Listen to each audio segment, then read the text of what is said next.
The roar of rushing water echoed through the valley, thundering against the concrete walls of the dam I had built with my own hands 22 years ago. That dam wasn't just a structure, it was my legacy. My father had taught me how to control the current, how to read the river's moods, how to make the land work with you instead of against you. Every stone, every bolt, every concrete slab represented years of sweat and hope. And now, as I stood on the rocky ridge with the early morning sun burning through the mist, I watched a convoy of orange-vested workers and heavy machinery roll toward like a marching army. Excavators roared to life, their arms rising and falling with precision of predators. Police cruisers idled nearby, their lights flashing silently in the daylight. In the center of it all stood Karen Wilmot, president of the Maple Heights Homeowners Association, flanked by her entourage of board members, lawyers, and a city inspector. She wore her usual smug expression, lips pressed, sunglasses gleaming, holding a clipboard as if it were a royal decree. "Mr. Hayes," she called out, her voice sharp enough to slice through the rumble of the machines. "You were notified weeks ago about this operation. You failed to comply with HOA regulations. This dam is coming down." I tightened my jaw, the rage rising in my throat like the river behind me. "This dam doesn't belong to the HOA, Karen. It's on my land my family has owned since before your subdivision even existed. You don't have the right." Karen gave a short laugh, the kind that carried arrogance and ignorance in equal measure. "According to our records, you owe 12 years of unpaid HOA dues. 12.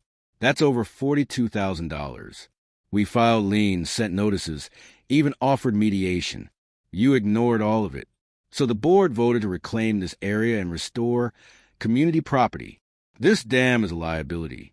Her words were rehearsed, detached, and dripping with that false authority people like her wore like perfume. I stepped closer, my boots grinding into the gravel. "You have no jurisdiction over federal waterways or this property line. This dam regulates the entire basin. If you take it down, your neighborhood will be underwater before you can even sign your precious reports." Behind her, one of the contractors hesitated, glancing nervously toward the excavator. The water level was high from last week's storms. I could see the current surging, impatient, ready to burst. Karen turned and barked an order. "Proceed."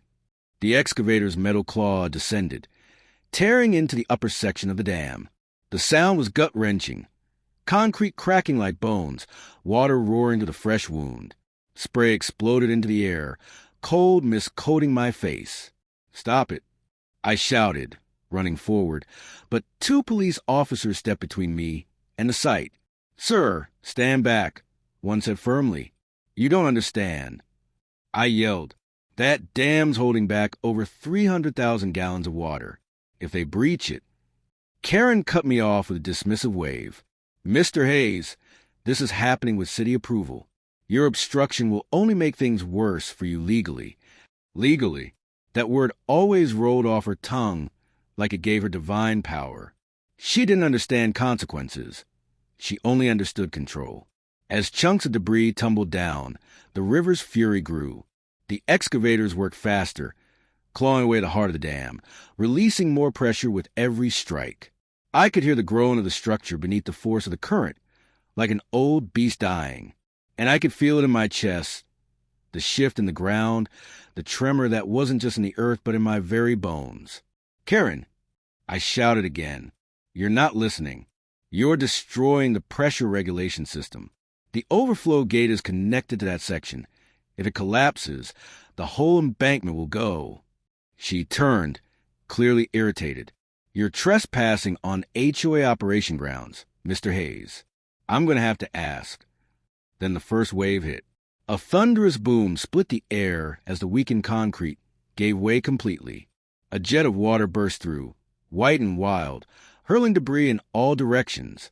Workers scrambled backward, shouting. One of the excavators teetered on the edge as the ground beneath it started to crumble. Karen's smug composure vanished.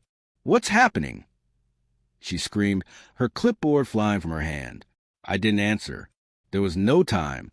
I grabbed her by the arm and pulled her back as the ground where she'd been standing split open, sending a cascade of gravel into the raging torrent below.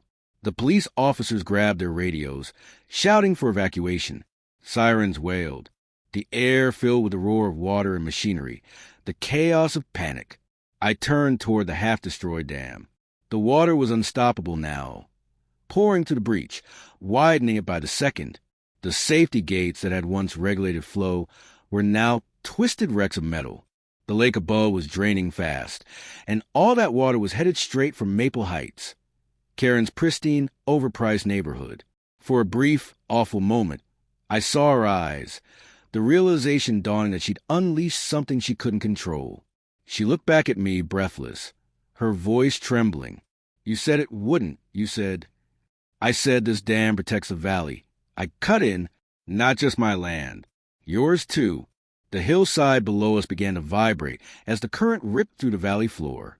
Downstream, you could already hear the faint, distant sirens in the town. People realizing what was coming. Karen's perfectly pressed suit was soaked, her hair disheveled, her authority washed away with the debris. She turned to the inspector, who had accompanied her. "Shut it down. Do something." He just shook his head. "Ma'am, it's gone." The workers were fleeing, their vehicles half submerged in mud. The police pulled everyone back, yelling for people to clear the embankment. The noise was deafening. I could only watch as years of work, decades of stability, disintegrated in front of me. The dam that once gave life to the valley was now a weapon, turned by ignorance and arrogance. And Karen, the woman who had signed the demolition order, was standing in the middle of it all, powerless. By the time the floodgates of chaos fully opened, I knew the inevitable had begun. The current would carve through the valley floor, heading straight for the suburban perfection they had built. The manicured lawns, the cul-de-sacs, the lakeside homes that had risen where farmland once thrived, all for unpaid fees. The water surged, taking everything with it. Hours later, as the last light of day faded, I stood on the ridge again, the air heavy with silence. Below me, where the dam once stood, there was only a scar of mud and wreckage. The river had reclaimed its wild course, tearing through what humans had tried to tame. In the distance, I could see Maple Heights, or what was left of it. Water glistened where streets once were. Roofs jutted out like islands. The power lines hung limp, and the distant hum of helicopters echoed above. Karen sat on a boulder a few feet away, her hands trembling, her once pristine clothes caked with dirt. Her voice was barely a whisper. "I didn't know. I just wanted compliance. Order." The board said. I didn't say anything for a long while. Then I looked at her, calm but cold. "You wanted control. That's all it ever was. You thought you could own nature the same way you own people, with rules, fines, and threats. But nature doesn't care about your bylaws." Her eyes filled with tears, but they weren't just from guilt. They were from shock, disbelief that her authority had limits. The police came soon after, taking statements, surveying damage, marking the area as a disaster zone. Reporters arrived. Drones buzzed overhead. But none of them saw the real story, the one that wasn't about property damage or lawsuits. It was about pride, about the illusion of control, about how one person's obsession with dominance could destroy an entire community. And in that moment, as the valley whispered with the sounds of the dying river, I realized something deeper, something I had learned from my father long ago.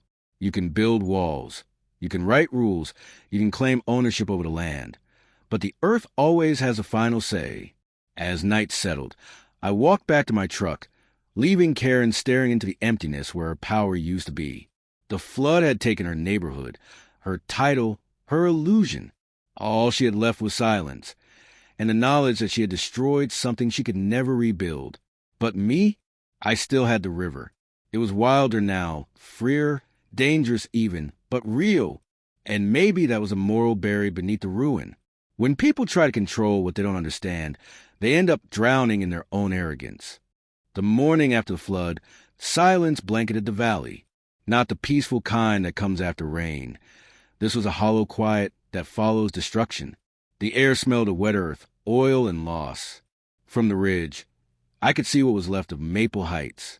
Streets were gone, replaced by brown rivers winding through what used to be lawns and driveways.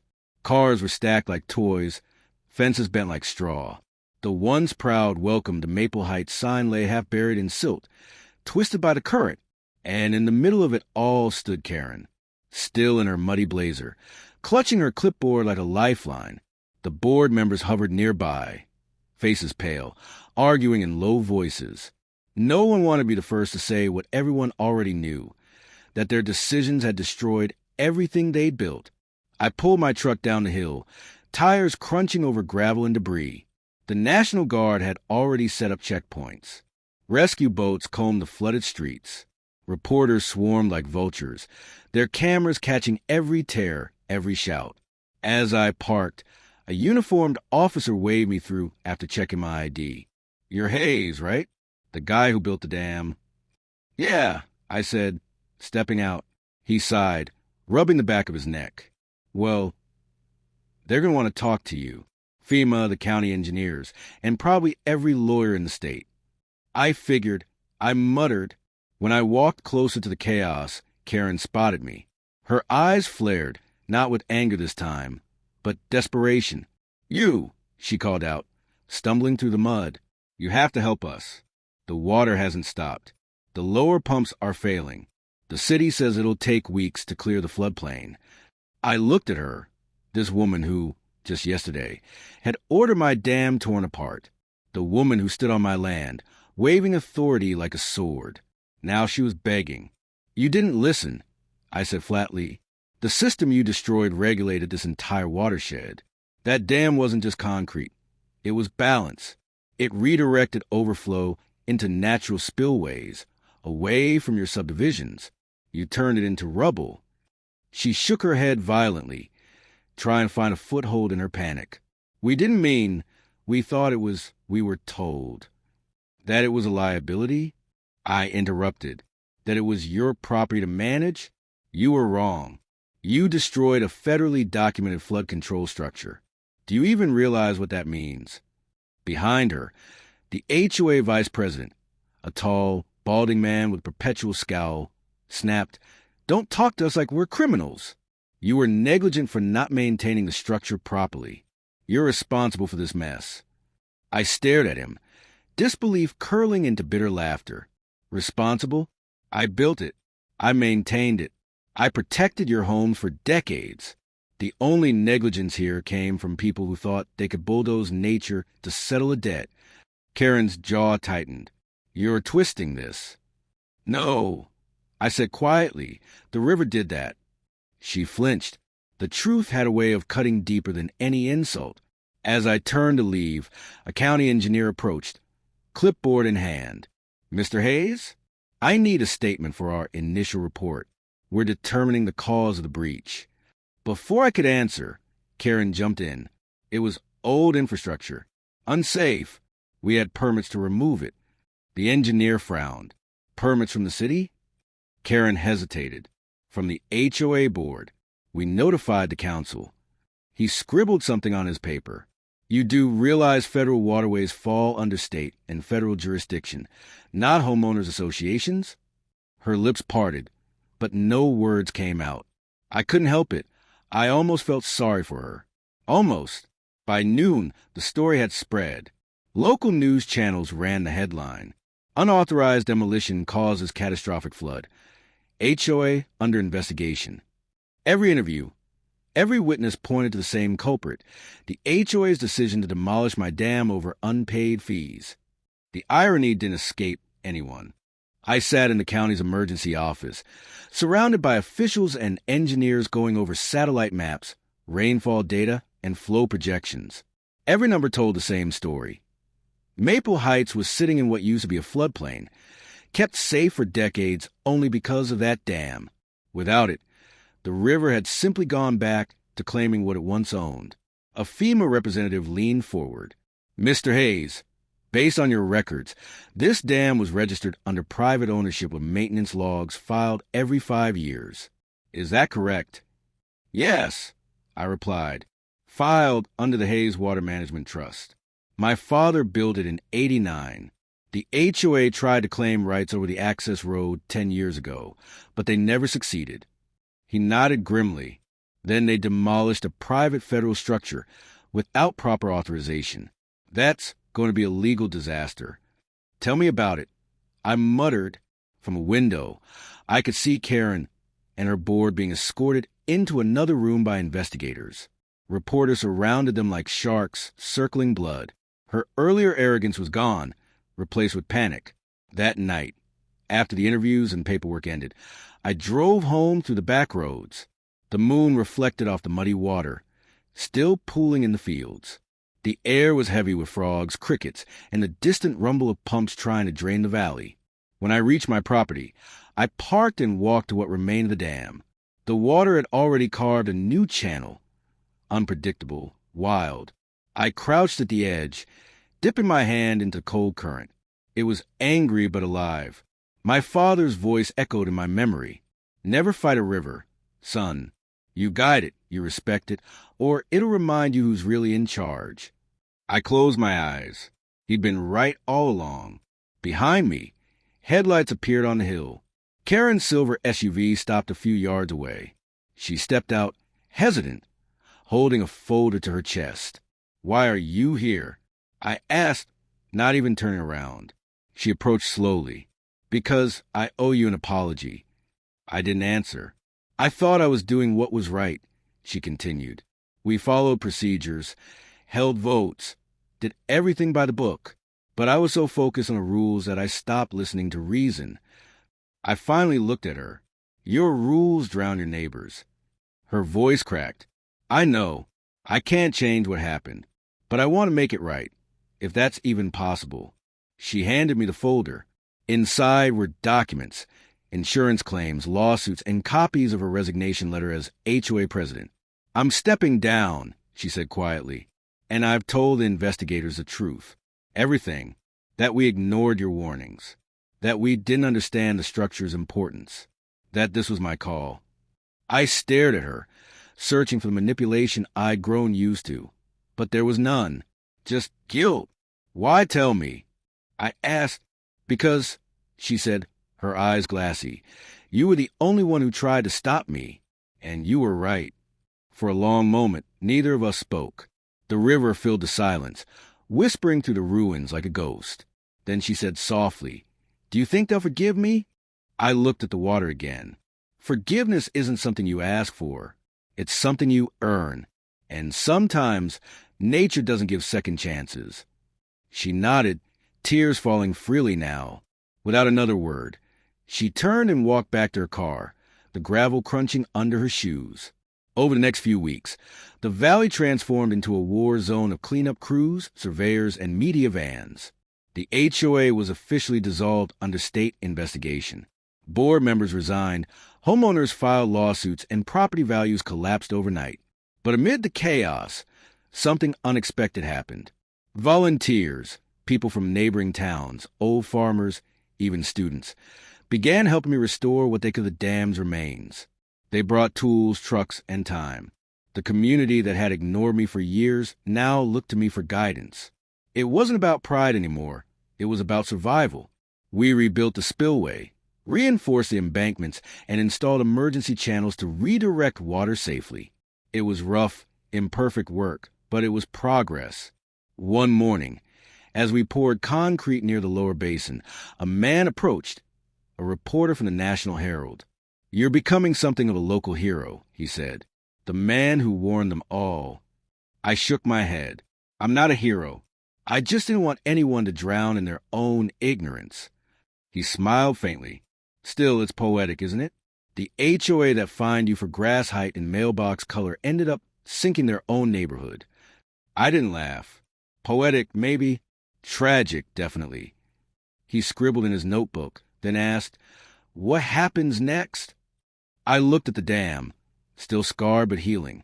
Next, we rebuild smarter, without arrogance. A few days later, as the sun dipped behind the hills, I got a letter. No address, just my name. Inside, handwritten on plain paper, were 5 words. You were right. I'm sorry.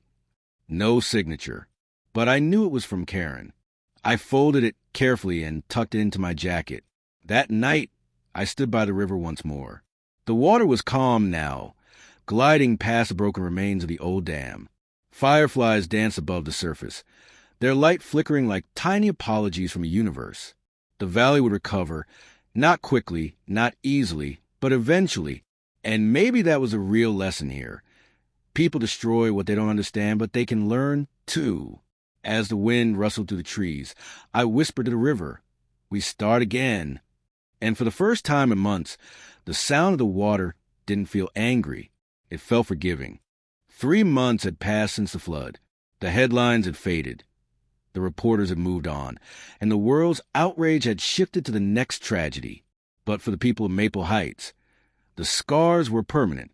The neighborhood that once stood as a symbol of order and prestige now resembled a ghost town. Half of the houses were condemned, their walls buckled, their foundations cracked by the surge. Streets that had names like Willow Bend and Harmony Court were now little more than muddy scars across a drowned valley. The once busy community center stood abandoned, its flagpole bent, the HOA office sealed with warning tape. And yet, every morning I went back to the river. The dam skeleton still stood, not as strong as before, but alive. We had rebuilt most of its frame using donated concrete and salvage rebar. Volunteers from across the state came to help. People who didn't even know me showed up with gloves, boots, and quiet determination. It wasn't about repairing a structure anymore. It was about redemption. I'd stopped counting the hours I'd spent here. The sound of hammers, the rhythm of shovels, the constant rush of water. It was therapy in motion. And while most people rebuilt their lives, I rebuilt the river's trust. But that trust came at a cost. The state had opened an investigation into the HOA's actions. Lawsuits piled up like sandbags, homeowners suing the board blaming contractors, the contractors pointing fingers at the city. Everyone was desperate to shift the weight of guilt, except one person. Karen Wilmot hadn't been seen in weeks. After her resignation and public statement, she'd vanished from Maple Heights. Rumors spread. Some said she moved away. Others whispered she'd been hospitalized. But none of it mattered. I didn't need to see her to know what haunted her. I'd seen that look before, in men who ignored warnings, who thought they could tame the wild only to learn too late how small they truly were. One afternoon, as autumn began painting the trees gold, I was approached by Agent McCall, a federal investigator from the Environmental Protection Division. His demeanor was calm, but his eyes were sharp, the kind that saw through stories like glass. "Mr. Hayes," he said, flipping through his folder, "we've concluded our inquiry. I thought you want to hear the results before they're released." I wiped the sweat from my brow and nodded. "Go ahead." The HOA's decision to demolish your dam was unauthorized and in direct violation of state and federal water management codes. They acted without consultation from the Department of Natural Resources or the Army Corps of Engineers. The demolition directly caused a flooding of Maple Heights. I exhaled slowly. I'd known it, but hearing it aloud still stung. McCall continued, "We've recommended prosecution for willful negligence and environmental endangerment. Several members of the HOA board, including the former president, will be formally charged. The state attorney's office is handling the rest." I leaned against the railing we'd built, watching sunlight glint off the rippling water. "So justice is coming?" He gave a half smile. "As much as justice ever does." He closed his file, then added softly, "If it means anything, a lot of people owe you their lives. If that dam hadn't been as well built as it was, this entire valley might have been gone." I looked at the broken structure, pride and sadness mingling like the current itself. My father used to say, "Build like you're protecting someone who'll never thank you." Guess he was right. McCall nodded, then walked away, his boots crunching on the gravel. As his car disappeared down the road, I felt the weight of years lift slightly, not gone, but lighter. A week later, I received an envelope in the mail. No return address. Inside was a formal letter from the county courthouse. State versus Maple Heights HOA board members. Trial date, December 4th. Below the heading, in neat handwriting, was a note. "I'll be there. I owe you the truth. KW." For a long time, I just stared at the initials. Karen Wilmot. When December arrived, the courthouse was packed. Flood victims filled the benches. their faces lined with anger and exhaustion. Reporters lined the walls, their cameras waiting for drama. I sat near the back, not as a witness this time, but as someone who needed closure. Karen entered the courtroom in a simple gray suit. No makeup, no jewelry, no arrogance. Just a woman stripped of everything except guilt. She looked smaller somehow, like the weight of her decisions had carved pieces out of her. When she took the stand, the room fell silent. Her lawyer asked her to explain the board's actions, and she did, every step of it. How they'd voted to demolish the dam after years of frustration with me. How she'd pushed the motion forward without consulting engineers. How she dismissed my warnings as obstruction. Then the prosecutor asked, "Mrs. Wilmot, did you understand the potential consequences of demolishing that structure?" She hesitated. "No, I thought it was just a dam. I didn't know it regulated the valley." The prosecutor raised an eyebrow. "And when Mr. Hayes warned you?" Her voice trembled. "I didn't listen, because I didn't want to believe I could be wrong." Gasps rippled through the courtroom. Even after all this time, hearing her admit it felt surreal. The judge leaned forward. "Mrs. Wilmot, is there anything you'd like to say to Mr. Hayes?" Karen turned, her eyes finding mine across the room. For a long moment, she said nothing. Then, "I destroyed something that didn't belong to me. Not just this dam, but the safety it gave everyone here. I thought authority meant knowledge. I was wrong. I thought control meant safety. I was wrong about that, too. Mr. Hayes tried to save us. We silenced him. And because of me, people lost their homes, their peace, their faith in leadership. I can't undo it. I can only face it." The room was utterly still. Even the reporters stopped writing. The judge nodded solemnly. "That will be entered into record." When court adjourned, I stepped outside into the cold December air. The world felt cleaner somehow, as if admitting the truth had let the valley breathe again. Karen came out minutes later, flanked by her attorney. When she saw me, she paused. Then, without speaking, she walked up, hands trembling slightly. "I don't expect forgiveness," she said softly, "but I want to say thank you for saving my life that day, and for not giving up on this place." I studied her for a moment. There was no malice left, no pride, just a person broken open by consequence. "Karen," I said quietly, "the river doesn't hold grudges. It just moves on. Maybe we should too." Her eyes glistened. She nodded once, turned, and walked away toward a waiting car. That was the last time I saw her. Spring came early that year. The rebuilt dam stood firm once again, though smaller, humble, not proud. Grass began to grow along the embankments, wildflowers returning where mud once choked the earth. The valley healed, slow but steady. The town council renamed the basin Hayes Reserve, not as an ego stroke, but as recognition of what was lost and what was learned. Every weekend, school kids came by with their teachers to learn about water conservation, engineering, and responsibility. They'd ask about the flood, and I'd tell them pieces of it, not the tragedy, but the lesson. Nature isn't your enemy. I'd say it's your partner. If you work against it, you lose. If you work with it, it'll protect you. Sometimes I'd glance at the dam's reflection on the water and see two silhouettes, mine and my father's, both watching the river flow. And I knew, deep down, that his wisdom had saved more than just land. It had saved people from their own arrogance. One evening, as the sun melted into gold over the hills, I walked down to the water's edge. The air was warm. The sound of frogs filled the quiet, and the river whispered like an old friend. That's when I noticed a single letter floating near the rocks. I waded in, plucked it out, and opened it. The ink was smudged, but I could still read it. For every dam we destroy, there's a lesson waiting beneath the flood. Some are about water. Some are about pride. Some are about forgiveness. Thank you for teaching me all three. Kay. I folded it gently and tucked it into my coat pocket. For the first time since the flood, I smiled, not from victory, but from peace. Because sometimes the river isn't just a force of nature. Sometimes it's a teacher. Sometimes it washes away everything false, leaving only what's real. and as the current carried the last of Sunset downstream, I whispered, "We finally got it right.